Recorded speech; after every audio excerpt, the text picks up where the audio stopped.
గుడిలో తలపై సటారి ఎందుకు పెడతారో తెలుసా? ఎందుకంటే శటకోపం గుడిలోని దేవుడు లేదా దేవత విగ్రహానికి ప్రతీక అంటారు పండితులు. గుడికి వెళ్ళిన ప్రతి భక్తునికి ఆలయంలో ఉండే దేవతా విగ్రహాలను తాకే వీలుండదు. అందుకే ఆలయ పూజారి భక్తులకు తీర్థప్రసాదాలిచ్చిన తరువాత శటారిని తీసుకొచ్చి భక్తుల తలపై పెట్టి ఆశీర్వాదం ఇస్తారు.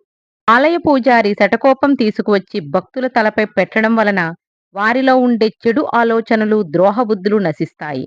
అంతేకాదు శటగోపం అత్యంత గోప్యమైనది కనుక పూజారి శటగోపం పెట్టినప్పుడు అతనికి కూడా వినిపించకుండా దేవుణ్ణి ఏం కోరుకున్నామో ఆ కోరికను తలుచుకోవాలి అంటారు. శటకోపం వలయాకారంలో ఉంటుంది. వాటిపై భగవంతుని పాదాలు గుర్తులు ఉంటాయి. అంటే మనము మన కోరికలను శటకోపం పెట్టినప్పుడు తలుచుకుంటే భగవంతుడి పాదాల వద్ద చెప్పుకున్నట్లే. భగవంతుడు మనిషిలో గోప్యంగా ఉన్న మూర్ఖత్వాన్ని, అహంకారాన్ని తొలగించి జ్ఞానాన్ని అందిస్తాడు. ఓం శ్రీమాత్రే